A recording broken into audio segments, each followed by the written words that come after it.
Hi friends, and welcome back to A Moment with Hales. We are going to be continuing my egg series that I do. We do have backyard hens. We have, I think, 15 or 14 hens that are laying right now. I gave away 2 dozen eggs yesterday. I had 3 dozen that I sold at the egg stand today. I gave away another dozen the day before that. I still have these eggs left, and I have the bantam eggs boiling on the stovetop. We're kind of at that peak season, the time where the chickens really produce and lay a ton of eggs. We're getting between 11 and I would say like 13 a day. Seems like consistently 11 if you're watching my YouTube shorts. Also, excuse me, I have been working out in the garden. Today's just a crazy kitchen garden day, so I'm kind of inside doing things in between being outside. What I decided to do is make pickled eggs. So I've only done this one other time before and they turned out okay. I am from Michigan originally. I had never heard of pickled eggs before, and I live now in Virginia. One of my coworkers was like, "Oh, are you gonna pickle your eggs for Easter?" And I was like,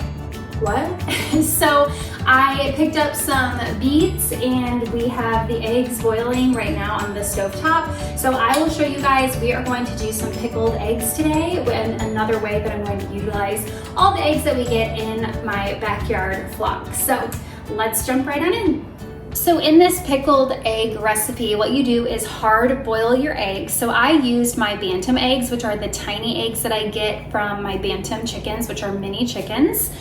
This is a normal sized egg, and you'll see the bantam egg once they're done boiling. And you want to go ahead and let them boil, just normal like hard boiled eggs, and then set them aside for, the recipe says 10 minutes. The fresher the egg, the harder to boil. I do tell people that who buy my farm fresh eggs.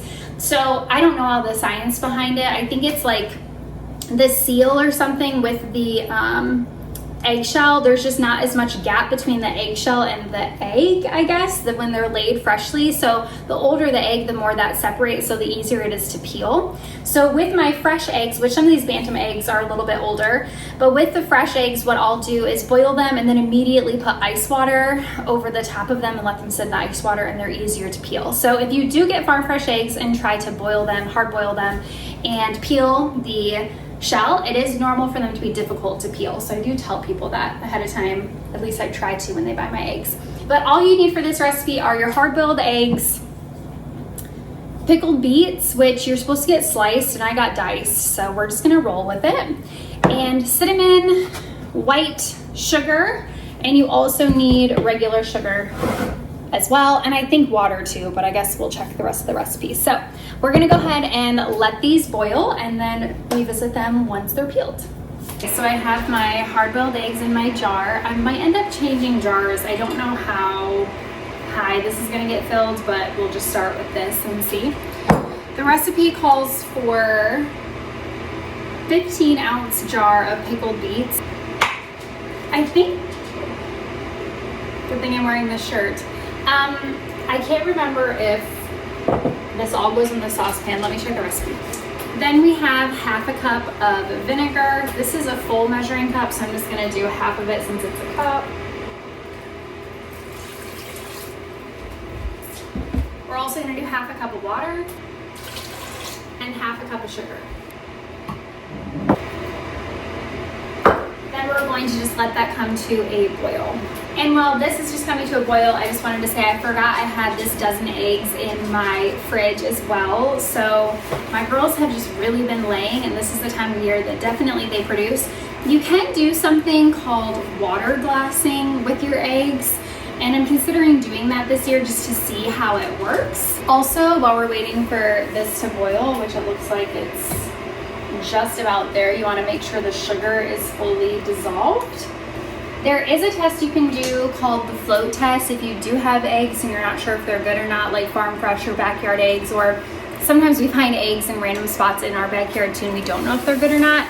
It's called the float test, and if it's a good egg, it should sink to the bottom, and if it's a bad egg, it should float, but we'll see, I guess. So here's one. So we're seeing that it's not floating. Let's see.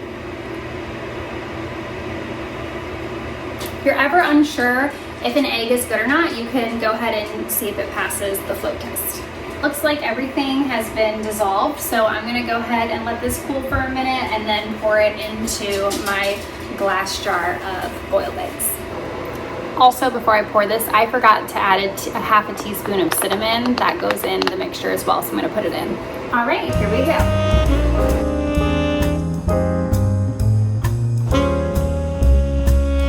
We have our pickled eggs, and I'm gonna make sure this top is on secure. They say to let it chill in the refrigerator for 4 hours to overnight. So we'll probably let them chill overnight, and then I'll have my husband taste test one tomorrow. Hey friends, and welcome back. I have my pickled eggs here that I've actually enjoyed quite a few already, but I wanna show you what they look like. They have a little color to them, a little purple color to them, and the yolk is still yellow, so this is what they look like. And the flavored with pickled eggs, you did add a little bit of the cinnamon in there, so it's a little bit sweeter. I would have put a little more vinegar in to have a little bit of a bite on these. And I do want to do another batch and do them as deviled eggs. I think this is a deviled egg would be very, very good. So this ends my video about pickled eggs, just another use for all the eggs that I get with my backyard chickens. I hope this helps you. If you have backyard flocks, definitely give pickled eggs a try and let me know what you think.